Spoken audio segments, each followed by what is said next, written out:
gonna start by apologizing because we have been talking for a while, but because of my delays, our talk has actually been delayed. But I'm so glad to finally be talking to you. Um, Yeah, and same. First of all, I guess I'm gonna get a really great lesson on Japanese music, which, to be honest, I've been interested in for a long time, but Yeah, there's a lot to I'm talk totally a about. newbie. I bet. So, Mr. Brandon Oleksy, uh, Yes. could you tell us what's your background with independent music, and also how you got involved with Japanese independent music, I guess? Yeah, well, yeah, my name's Brandon Oleksy. I think my start in independent music started when I was in high school. I was trying to figure out what music I liked, and I got into local bands where I grew up in San Diego. And there's this venue called the Che Cafe down here that I could really say was my start of where I was like figuring out what new music even is, because all I knew was what was on my dead CD collection and what was like on top 40 radio. I didn't know how to figure it out for myself. And then once I got to college, I found out that there was a radio station there. And I was like, oh, I can help out here.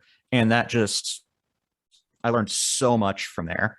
I explored what I was like my own taste, which was really in kind of hardcore punk and post punk and stuff like that. But it was really my gateway to international music, which was just insane. I found out about this is where I discovered like Italo disco, krautrock, Soviet post punk, which is still a personal favorite of mine, and then like just this wild history about Japanese music. And I've sort of had an obsession with it ever since. My introduction was through, excuse me, was through a band called Yellow Magic Orchestra. And then from there, it just all cascaded. And now I have this record label called He's Trying Records, and we focus on releasing Japanese independent music and bands. We actually connected discussing about Cosmicdust. So I'm actually going to ask you, just to segue here, Yeah. about well, I guess is it okay to sort of define him as a something of an internet myth? Would that be fair to say? Yeah, I think so. All right, all Yeah, right. he's um he, it's sort of weird because he remained anonymous throughout the whole time that he was online. And this is back in the MySpace days. So uh that was the only form of social media. And then he sort of dropped off the face of the earth around, I want to say like 2009. And just nothing since then. And sort of built up this cult following through the people that found him on MySpace and on another music streaming site called Last FM, and Right. through music forums and surprisingly enough 4chan boards. Like he really gained a cult following through like the shoegaze community and Japanese music community in general. Wow, wow, that's really interesting, and you actually have hooked up us, hooked out 77 up with an interview that we're really dying to read. So I'm not going to dig too much into that, but I should ask you, do you know why he stopped, and is there any connection between that and I guess the way musicians, modern musicians, are seen in Japanese culture? Because like I said, I'm a total newbie, but from what I was able to understand is that Japanese culture is still very sort of straight-laced, and the Mm. idea of being like a bohemian musician is not seen particularly well in Japanese music society. I'm not sure if that's true. Yeah, Japanese culture is very very respecting of authority. It's not one that really questions authority. But there has been sort of a shift since like the 60s and 70s with the psychedelic and folk rock boom, that you can be a little bit wild and crazy and still have success in Japan. But if you veer into being like anti-authoritarian, or if you start taking drugs, that's like you get blackballed, or it's like a death sentence really in Japanese society. And also, there are a lot of avenues in Japan to pursue cultural and artistic endeavors. But a lot of the time, they have to go through a major label system, or they have to be very traditional to Japanese culture, like woodblock printing or like enka music. Those have more cultural acceptance than if you want to be a one-man shoegaze band. And as a result, it's really hard to make any money from that. Right, right. Actually, my first real introduction to Japanese rock is from a really cool book by Julian Cope, and I mentioned that in an email that we had in an email exchange. It's called Yeah, Jet Rock got it right here. Really? Ah, Yeah. that's so cool. That's so cool. Yeah, since you talked about it, I've been reading through it again because I read through it once in college actually, and I was like, I was like, oh man, there's a lot of great stuff in here that I forgot about. Yeah, yeah. I guess he goes a bit towards the sensational a little bit, but I guess it makes sense. And it also, some people, I guess, in their reviews mentioned that since Cope is really interested in krautrock and German music, he kind of makes a similar connections when it comes to Japanese music. Yeah. And one of the things he says at some point is that, like you said, because things were so structured and the show business really promoted only, I guess, conventional acts, there was no underground. So in a way, they had to start it from scratch. So the bands that kind of appeared in the 60s and 70s, they just kind of did it their own way without having a blueprint for it. Would that make sense even now? Yeah, even now, it's lesser now, but it still, I think, applies. There are a lot of bands that were once independent in Japan now have to work through major label system. There really aren't a lot of independent labels in Japan that don't have major label distribution, say from Sony Music Japan, or through back in the day it was Philips Music. And there are a lot of great independent labels and bands that just wanted to remain completely independent that are just now defunct because they couldn't work outside the system. Right, right. Could you tell us about your record label, about He's Trying Records, and I guess what you've managed to do, and the difficulties, I guess, that you've run to since you've started it, and ultimately what's your goal for it, or your hope for it? Yeah, my goal with He's Trying Records is that I want to be a conduit for Japanese music, Japanese rock, and some pop and hip hop, and really bring that to the US and be that platform that they can have so that they can speak to a wider English speaking Western audience, because it's really difficult for Japanese artists to break out in America. And it's really a shame because Japanese music has evolved pretty much parallel to music in Europe, music in America since the post-war period. And that music is just as good, if not better, than anything that came out in the West at that same time. And I really want to share that with the world, the music that I love, and just help out these artists and get them the recognition and honestly the money that they deserve. Yeah, for sure. And that sounds very, very noble and very interesting in a way, because you mentioned that Japanese acts traditionally haven't had that much success in the West. Mhm. And I read somebody's opinion, which I'm going to ask you about. Somebody said that, as compared to, like, let's say krautrock, that's the closest thing that I could compare it with, and where a lot of really strange German bands were successful, like Can and Kraftwerk, obviously, Tangerine Dream. Mhm. But they were kind of successful because, I guess, critics also, being many of the critics were British or American, they had greater access to this kind of music. So they just kind of picked this over the Japanese market, just out of their own personal considerations and nothing else. Do you think that's true, that they Japanese music just didn't have that pull from maybe critics? Yeah, I think so. However, I think it's also geographical as well, because Europe is a lot closer together than, say, Japan is to any other Western nation. Flying from Germany to, say, London will take you a couple hours at most.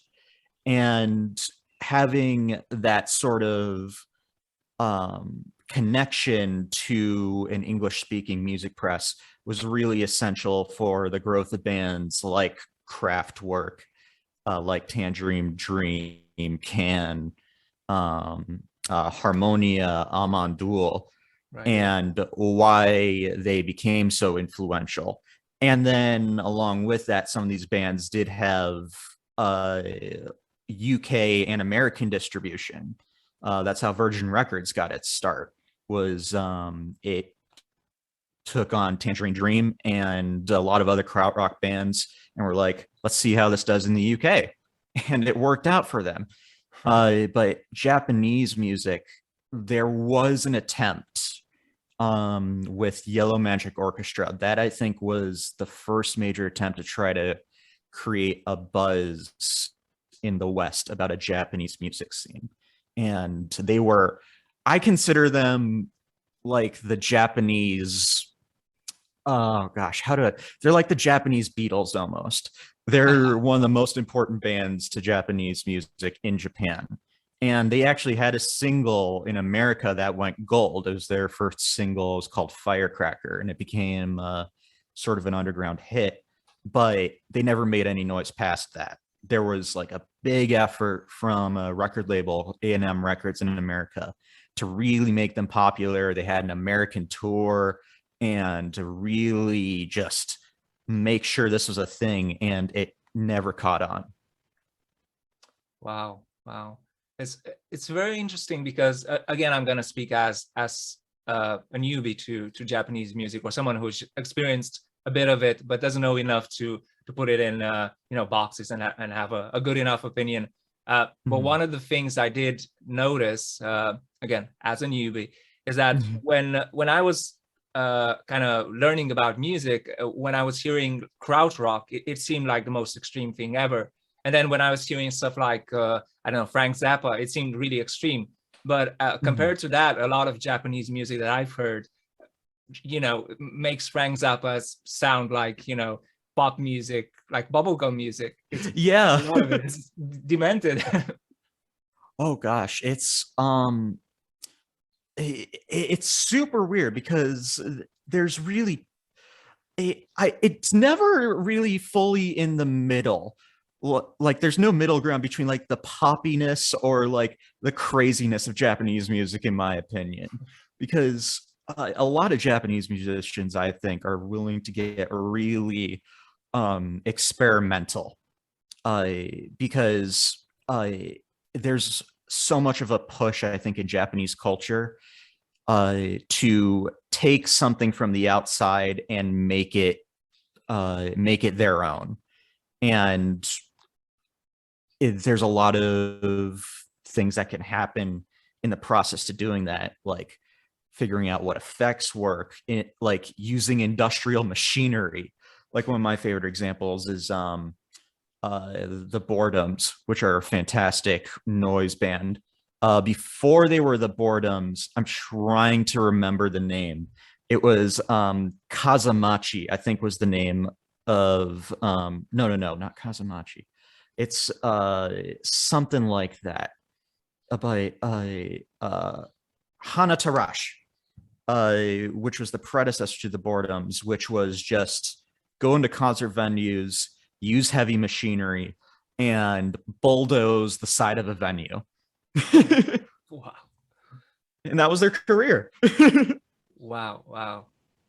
Yeah, and it's I guess it's also again, not being somebody that's so familiar with Japanese music, a lot of the way I heard about it was through these really extreme examples, and really, I guess, mysterious in a way, because it was like Merzbau, I think, or that's how people Merzbow, yes. you have to pronounce it. And it's nothing that prepares you for it. It just sounds like somebody recording, like you said, construction equipment, but in a very interesting way, though, in a very creative way.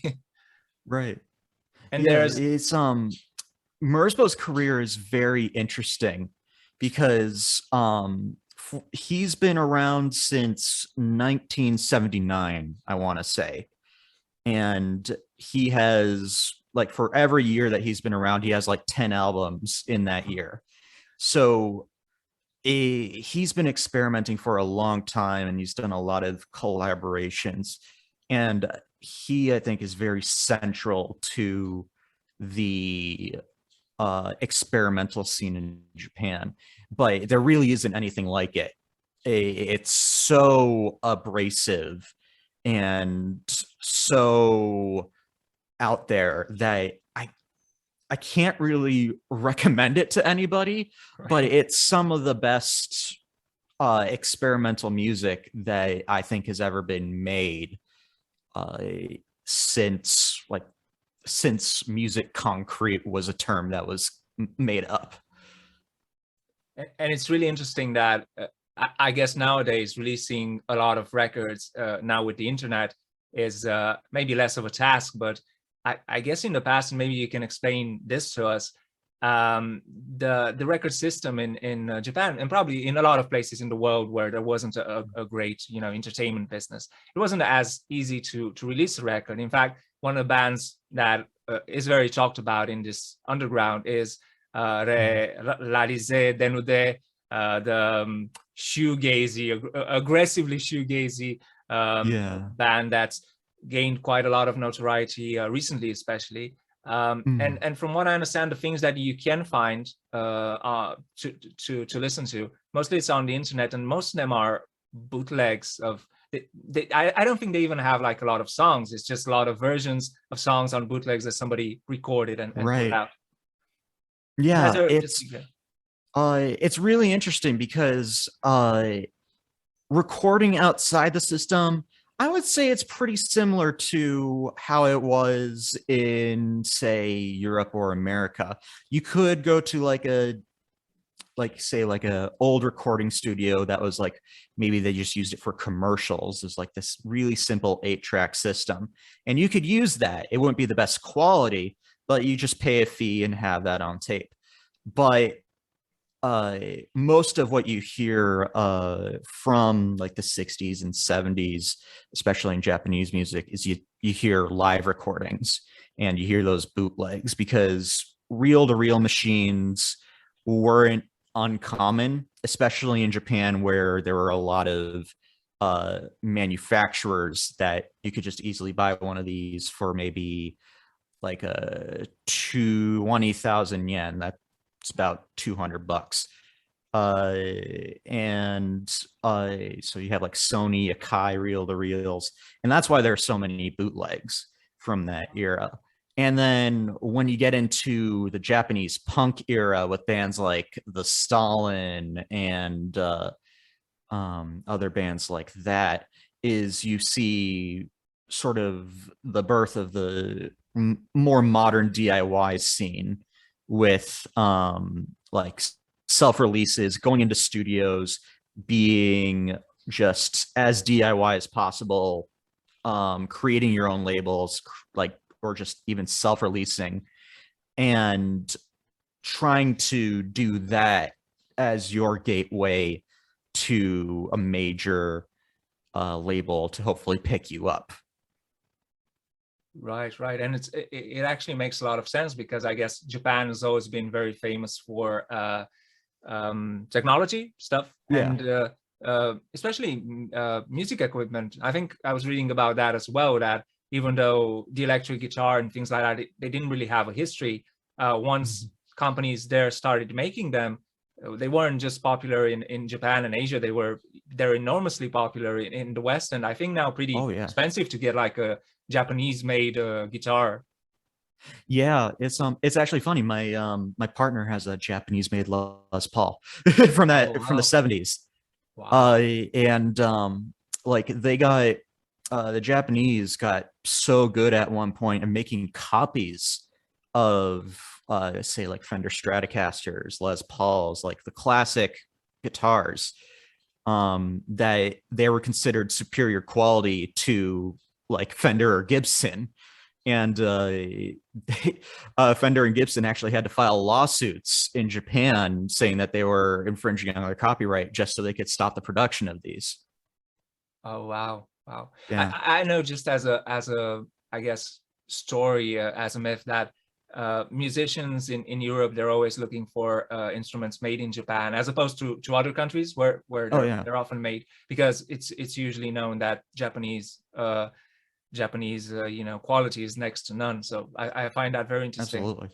But I'm also wondering, because we talked about, I guess, Japanese bands trying to have success in the West, but I'm wondering about the opposite as well, which is also, I guess, part of pop culture, about the rock band going to Japan. And there's obviously the song "Big in Japan" and all sorts of stories of groups that weren't necessarily big in their home countries, in the US or Britain, but that were phenomenally big in Japan. I've heard those stories as well, and I'm wondering why that is. Has that changed?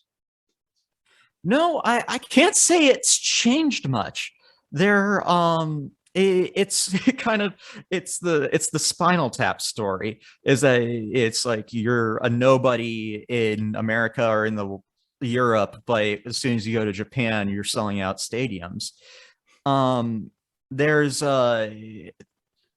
a great example actually in the Julian Cope book about oh gosh, the Ventures, how they were really big in Japan, and they're nominally big in America. They're pretty influential to surf rock, but they were never like, they could never play like a huge concert hall like they could in Japan.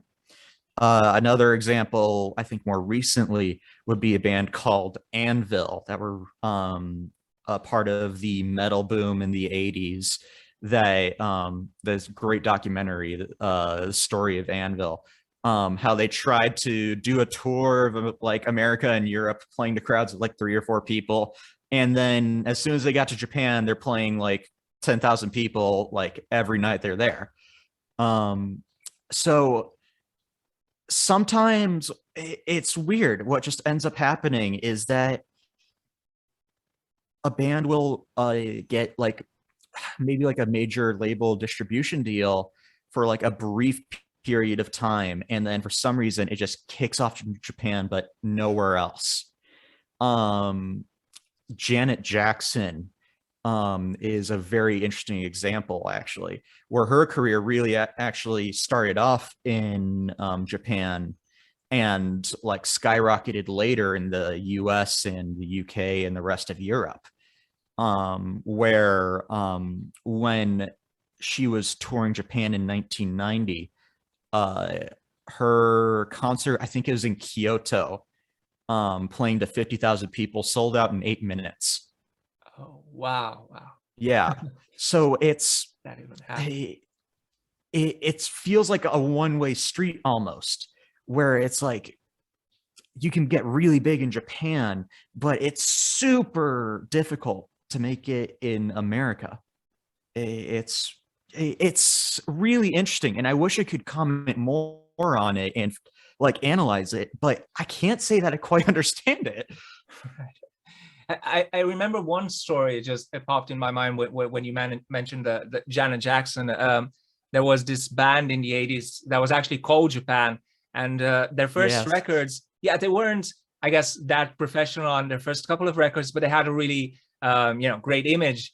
And one of the band members was saying that they got really big in Japan, possibly because of the name, but especially because in Japan, magazines were very popular, and they had like the big hair and the big clothes and the new romantic look. Right. Yeah. Is it still that? Is it pretty image driven in many places when it comes to music? Yeah, image is very much a big thing in Japan. Whether it's being a cohesive look for, like, say, like a J-pop band, or having a wild or outrageous image, is like a rock artist. And it's really important for major rock musicians in Japan, modern rock musicians, to have a crazy look that goes with your rock music. Because sometimes you'll see people that are dressed up like a Marilyn Manson, dressing up for like a Bjork album cover, and they're just playing like 3-chord ballads. It's really funny sometimes, but it's really the fashion is really important to Japanese music culture. Wow, that's really interesting, because I also remember this sounds a bit is compared, I guess, to your example of Anvil. There are bands from like the glam metal bands from the 80s that in the US maybe they had one hit and they look kind of passé now. They seem to be over the hill. But when still they'll reform and they'll go to Japan, because a band like what was the name of that band? Like Dokken apparently in Japan, they're like gigantic, which is interesting. They're obviously not a bad band, but in America where they're from, you'd associate Dokken with mainstream culture, would associate them with like a hit or two, not in Japan. Yeah, it's metal's a big thing in Japan. There's a really big metal audience.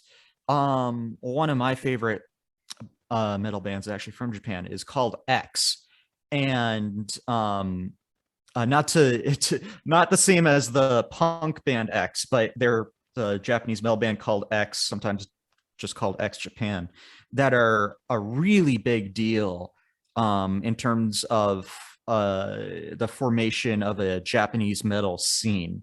Their album Blue Blood is it still shows up on lists in like Japanese Rolling Stone or other Japanese music publications as one of the best albums ever released in Japan.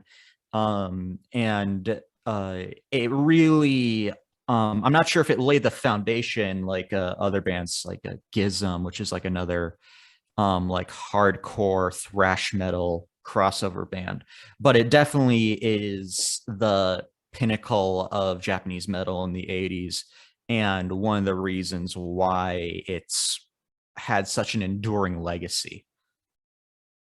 That's really cool. I actually wanna check them out more. I know very little of them, and again, like you mentioned, the image. Yeah. But I'm also wondering about, I guess, the work ethic in Japan. That's also a myth, and maybe you can tell us if it is or not. When it comes to Germany, for example, there is that story of the German work ethic, and it's mostly true. And I remember a story, but I forget the name of the band and the guy who wrote it. But there was a band that was touring with Nirvana. They were the opening act, and the second. That's the Boredoms, act, yeah. It was Shana Knight, if I'm pronouncing that right. Shana Knight too. Yes, they both. Okay, they both opened for Nirvana for the In Utero tour, and so cool. They're different work ethics, but they're very focused. Where Shana Knight at the point of opening for Nirvana had already been a band for a decade.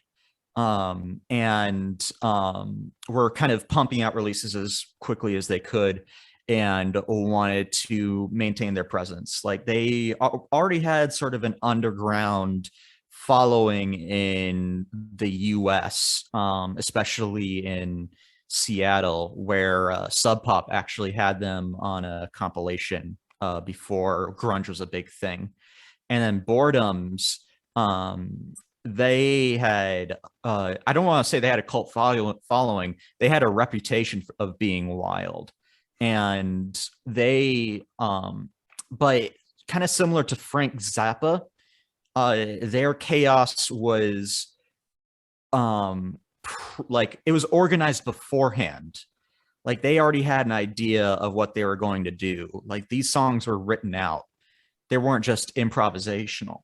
And they would just go all out with it and try to be the craziest thing that they could. Oh wow, yeah. Because the thing that the musician was mentioning, and I guess it was about Shana Knight, that all the other bands were just content with touring and drinking and having a good time, but this band was incredibly focused and was doing interviews nonstop and doing press and just taking their chances, which makes sense, just taking this opportunity. Yeah, it's they wanted to take Shona Knife was a really great example because they wanted to be as big as they could, so that's why they took every opportunity, and that's still reflected a lot in really a lot of Japanese bands. That must make it pretty or easier for you, because a lot of times what record labels will complain about, I guess this applies to any era, is that bands take a lot of time to record something or write something, just produce something. But from what you're telling me is Japanese band, they're there, they're efficient, they're motivated. So I guess that helps a record label. Yeah. Oh gosh, definitely. If a Japanese band doesn't have something out like every year that they're around, it's usually kind of a cause for concern. Wow. Like there's one of the another really big band in Japan, Fishmans. Well, they were still around from, I want to say like 91 to 1998. They would have like at least 1 or 2 records a year that they were putting out.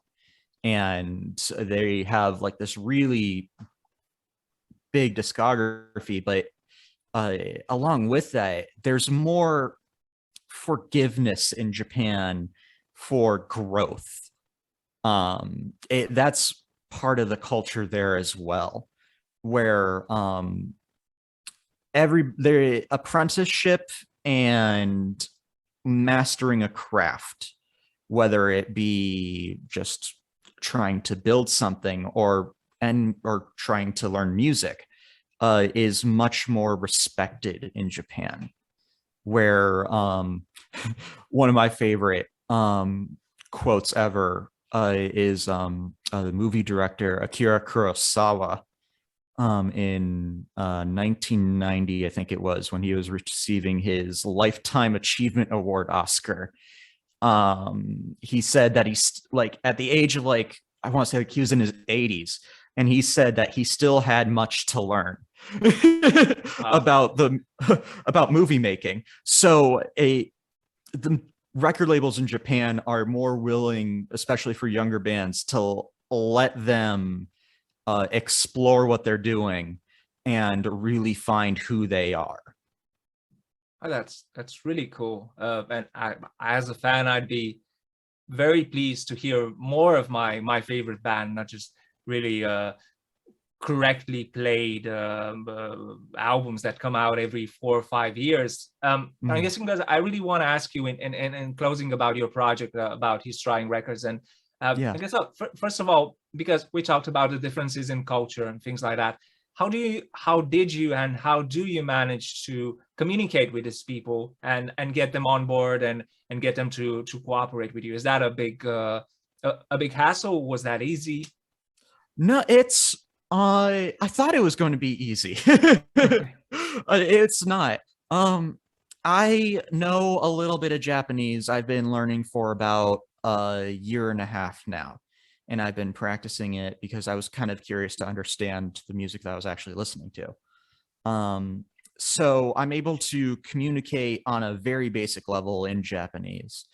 Uh, but there are some bands and some management companies that do have people that speak English, which makes it easier for me. Uh, but it's a cultural difference that sometimes needs to be understood just in the way that you write emails or talk about certain things.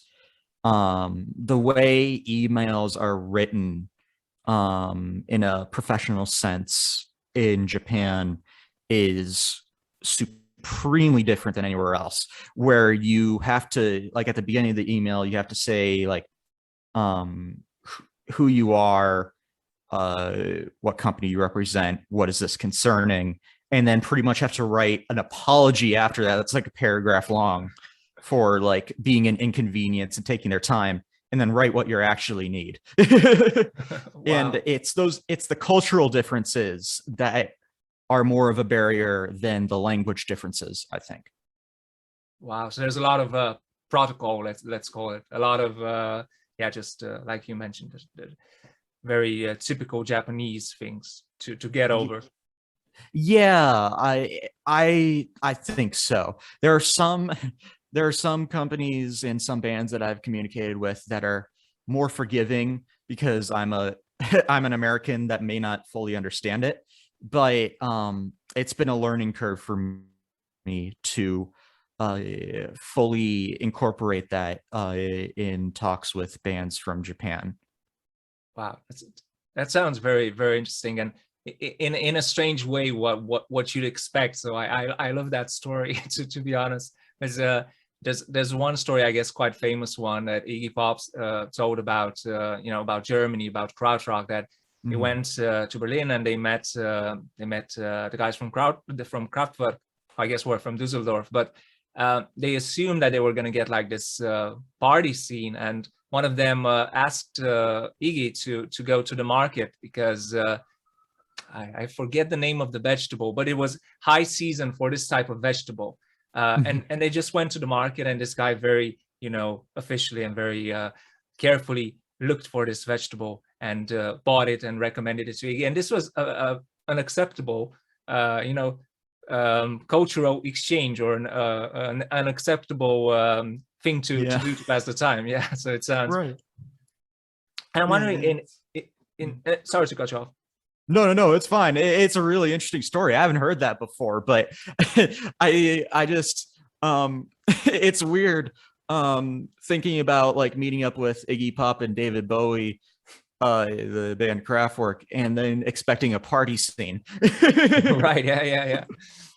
But I'm wondering also, I really did want to ask you this, is I remember this story that David Lee Roth told on a podcast, that even though I'm guessing he's pretty wealthy, he moved to Japan in this very small apartment, and he's learning Japanese and I think martial arts and things like that. And I'm also wondering if the small apartment isn't also because of the prices in Japan. And I'm also wondering why maybe more Western artists don't go to Japan, just because it's obviously probably much more expensive than getting a ticket to Europe or somewhere in America if you're American. Yeah, it is really expensive to go to Japan. And it's expensive to live in the main cities. Like Tokyo's like the most expensive city to live in the world, I think. But having a small apartment is just the cultural norm in Japan, regardless of your income. It's more acceptable to own a home if you are married or if you have children. And even then, the homes are just tiny. But it's really, it may have to do with in my opinion, the culture of efficiency, and being able to have as much people in one space as possible. But living in just an apartment that's maybe no bigger than the bedroom that you're in right now Oh wow. is not atypical of anybody that's working in any city in Japan. And it's really more expected that you don't spend a lot of time at home, that you spend more time at work, that you kind of sacrifice your sort of like casual activities or just relaxing for your office life, or as like a salaryman or something like that. And then really going home is more just for resting and waking up. Wow, wow. That does make sense and play into what you told me about the efficiency when it comes to musicians as well. Yeah. And in closing, I'm really curious if you have an idea of or a general framework of where you're trying to go with your record label, with His Trying Records, especially when it comes to promotion and I guess the formats that you would hope to release in the future and how you're hoping to promote them. That'd be very interesting. Yeah, it's I want the general framework that I have right now is that I want to start out with the more independent bands and underground bands that I fell in love with. And I mean, Cosmicdust for me was like top of the list, and WOD, and trying to create an idea in the west of the Japanese independent music scene as being culturally important, and helping to promote that idea and have music released on physical formats and digital in order to have more income to help fund these bands and future releases. There are some other bands that would love to have on the label. There's this band Citrus that are oh god, how do I even describe them? They're like this really bombastic, like upbeat indie pop rock from the late 90s that is some of the best music I've ever heard.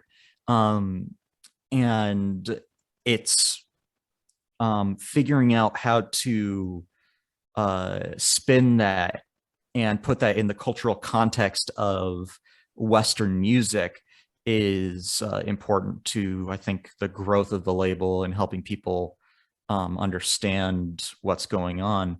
And eventually, as the label gets bigger and there are more releases, I'm hoping I could work out licensing with larger artists from Japan, say like city pop artists or other larger bands that are really major in Japan, because I don't have that budget. I don't have the Plastic Love budget. But that is my that's my goal, and I guess that's kind of the framework that I'm trying to build with this label.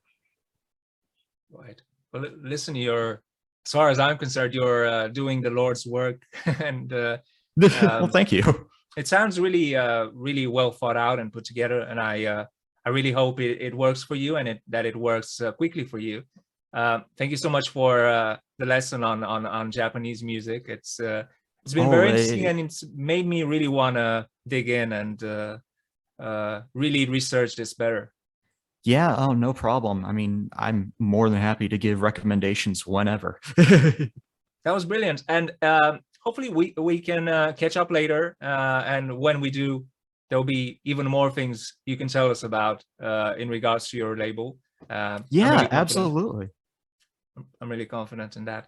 Again, thank you so much. And yeah, thank you for taking the time, because I'm guessing it's pretty early where you are. It's pretty late where I am. So really It's not too early, but no, it's been more than fine. I've been happy to work around your schedule. Well, I'm just glad to talk about this. It's exciting. It does seem like you're excited. And I think that's really the motor that drives underground music. So that's brilliant.